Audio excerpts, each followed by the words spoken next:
اعوذ باللہ من الشیطان الرجیم بسم اللہ الرحمن الرحیم لا تبدیل لکلمات اللہ صدق اللہ العظیم۔ تقدیر کے پابند جمادات و نباتات، تقدیر کے پابند جمادات و نباتات، مومن فقط احکام الہی کا ہے پابند، مومن فقط احکام الہی کا ہے پابند۔ حضرات محترم، ہم نہیں کہتے ہیں، عالمی پیمانے پر لکھنے والے رائٹروں نے کہا، خاص طور سے گستاو علی بان نے کہا کہ جناب محمد رسول اللہ صلی اللہ علیہ وسلم کے آنے کے بعد سے اسلام نے عورتوں کو جو حقوق دیے ہیں، مغرب صدیوں پہلے اس کے بارے میں سوچ نہیں سکتا تھا۔ آزادی کے بعد جب قوانین کو ترتیب دیا جا رہا تھا تو اس میں اور اس سے پہلے بھی بار بار یہ بات آتی تھی، جو بھی اقلیتیں ہیں یا کمزور طبقات ہیں یا مول نواسی ہیں، ان کو ان کے نجی اور عائلی قوانین پر، دفعات پر عمل کرنے کا مکمل اختیار ہوگا۔ بھارت رتن بھیم راؤ امبیڈکر نے کہا کہ کوئی پاگل ہی ہوگا، کوئی پاگل ہی ریاست ہوگی جو یکساں سول کوڈ نافذ کرے گی۔ اگر کوئی بل پاس ہوتا ہے یا قانون بنتا ہے تو اس کے دفعیہ کے 3 راستے ہیں۔ پہلا راستہ کیا ہے؟ بھائی اس کو پارلیمنٹ یا ریاستی اسمبلی کے ذریعے ہی بے اثر کر دیا جائے، اکثریت کے ذریعے یہ ہونے والا نہیں ہے۔ دوسری چیز کیا؟ عمومی تحریک چلائی جائے، عمومی تحریک چلائی جائے۔ اب ان حالات میں عمومی تحریک چلانا، جد و جہد کرنا، احتجاج کرنا، چیخنا چلانا، یہ اپنے لیے فائدہ مند ہونے کے بجائے نقصان دہ ہو سکتا ہے۔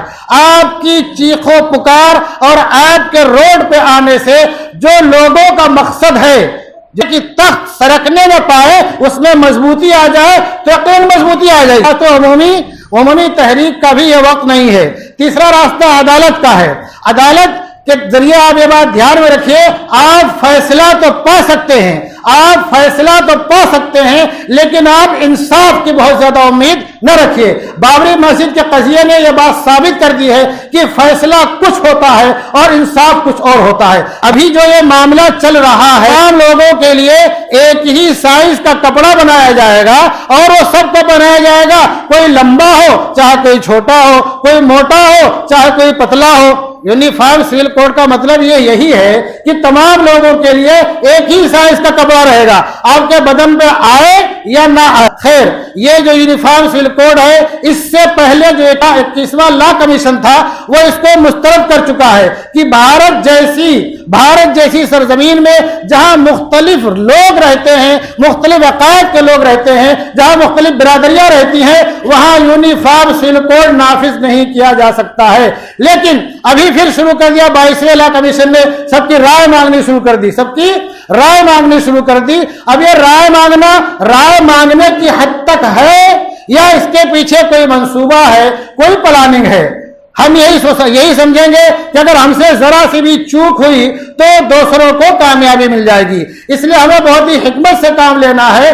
مسلم پرسنل لا کے لوگوں نے عوامی احتجاج سے بار بار منع کیا ہے اور ابھی بھی منع کر رہے ہیں۔ یہ دھیان رکھو، ہمارے بہت سے بھائی کیا سمجھتے ہیں کہ مسلم پرسنل لا کے لوگ ایسے بیکار بیٹھے ہیں، کچھ نہیں کرتے ہیں۔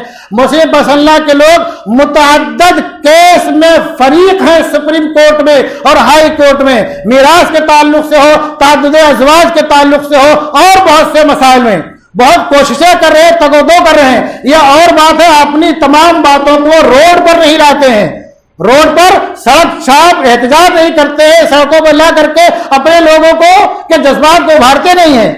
بھائی حکمت سے جو کام ہو جائے وہی زیادہ کارآمد ہے۔ تو اب اس تعلق سے جو رائے مانگی ہے 22ویں لا کمیشن نے، UCC یونیفارم سول کوڈ، اس تعلق سے رائے دینا یہ آپ کی ذمہ داری ہے، یہ آپ کی ذمہ داری۔ دھیان رکھو، اپنی کوشش اپنی اور اپنے نسلوں کو اسلام پر باقی رکھنے کی ہے، اپنی کوشش اور اپنی آئندہ نسلوں کو شریعت پہ چلنے کی کوشش کرنے کی ہے۔ آگے کا کام اللہ ہے، لا یکلف اللہ نفسا الا وسعها، کہ اللہ مقدور بھر ہی مکلف بناتا ہے۔ جو آپ کی طاقت ہے، جتنی آپ کی طاقت ہے، اللہ آپ کو اتنا ہی مکلف بناتا ہے۔ تو یہ پہلی سیڑھی ہے پہلا زینہ ہے کہ آپ وہ جی میل کے ذریعے QR کوڈ اسکین کیجئے اور اس میں خالی آپ کو نو UCC لکھنا، اپنا نام لکھنا اور اپنی طرف سے ایک جی میل سے ایک ہی میل جائے گا، دوسرا نہیں جائے گا۔ آپ کو اپنا نام لکھنا اور نو لکھ دینا اس میں۔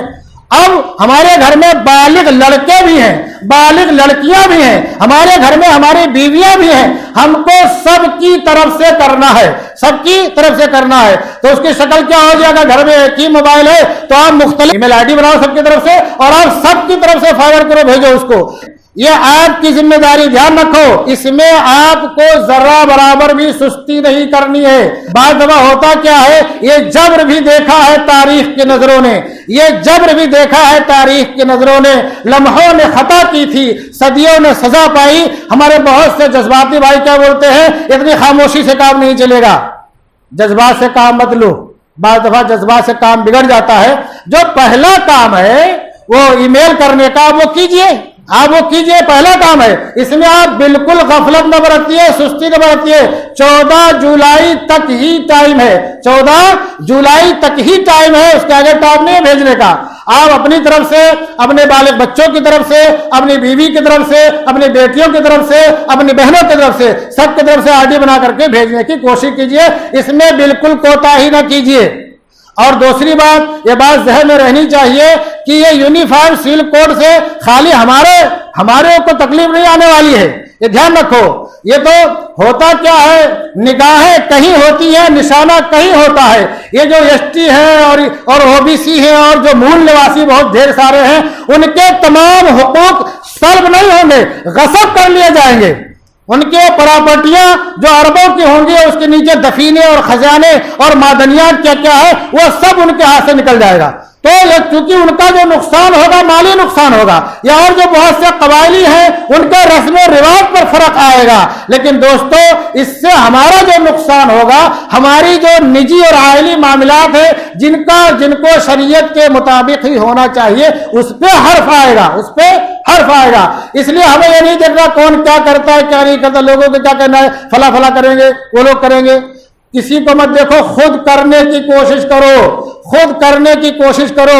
جب سڑک پر احتجاج کی بات آئے، روڈ پر احتجاج کی بات آئے، میدان میں نکلنے کی بات آئے اور اجلاس کرنے کی بات آئے، کانفرنس کرنے کی بات آئے، تب آپ ان کے پیچھے رہو، تب آپ ان کے پیچھے رہو۔ جہاں قلم اور کاغذ کی بات ہے، جہاں کرتاس و قلم کی بات ہے، وہاں آپ اپنا فرض ادا کیجئے۔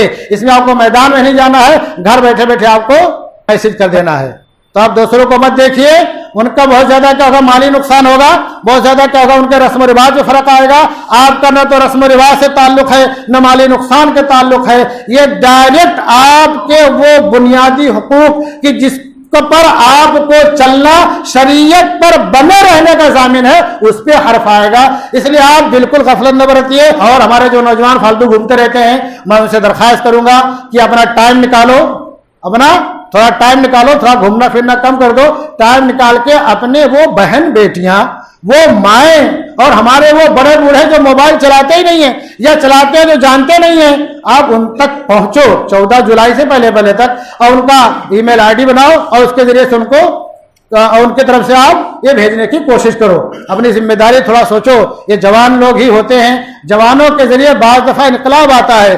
بر صغیر میں جو اسلام کی لہر بہت تیزی سے پھیلی، وہ 17 سالہ جوان تھا، اور قسطنطنیہ جس نے فتح کیا، محمد الفاتح الثانی، وہ 22 سالہ جوان تھا۔ تو دوستو یہ جوانوں کے ذریعے بعض دفعہ کیا ہوتا ہے، بہت تیزی سے کام ہوتا ہے اور بہت اچھے سے کام ہوتا ہے، درستگی سے کام ہوتا ہے، اس میں کوئی کجی کمی نہیں رہ جاتی ہے۔ تو ہمارے نوجوانوں کو اپنے وقت کو قیمتی بنانے کا یہ سنہرا موقع ہے کہ ہمارے بڑی بوڑھیوں تک، بڑے بوڑھوں تک، ہمارے بہنوں اور بیٹیوں تک پہنچنے کی کوشش کریں۔ جو لوگ موبائل نہیں چلاتے ہیں ان کا بنا کر کے جی میل ID جو کچھ ہوتا ہے اور اس کے ذریعے کو بھیجنے کی کوشش کریں۔ ان اللہ لا یضیع اجر المحسنین، آپ کا جو یہ نیک کام ہے اللہ آپ کے اس اجر کو ضائع نہیں کرے گا، اور نسلوں کے تحفظ میں آپ کا حصہ، نسلوں کے تحفظ میں آپ کا حصہ انشاءاللہ لگ جائے گا اور آپ اجر عظیم کے مستحق ہوں گے۔ کوشش اپنی اور اپنے نسلوں کو اسلام پر باقی رکھنے کی ہے، اپنی کوشش اور اپنی آئندہ نسلوں کو شریعت پہ چلنے کی کوشش کرنے کی ہے۔ آگے کا کام اللہ ہے، لا یکلف اللہ نفسا الا وسعها۔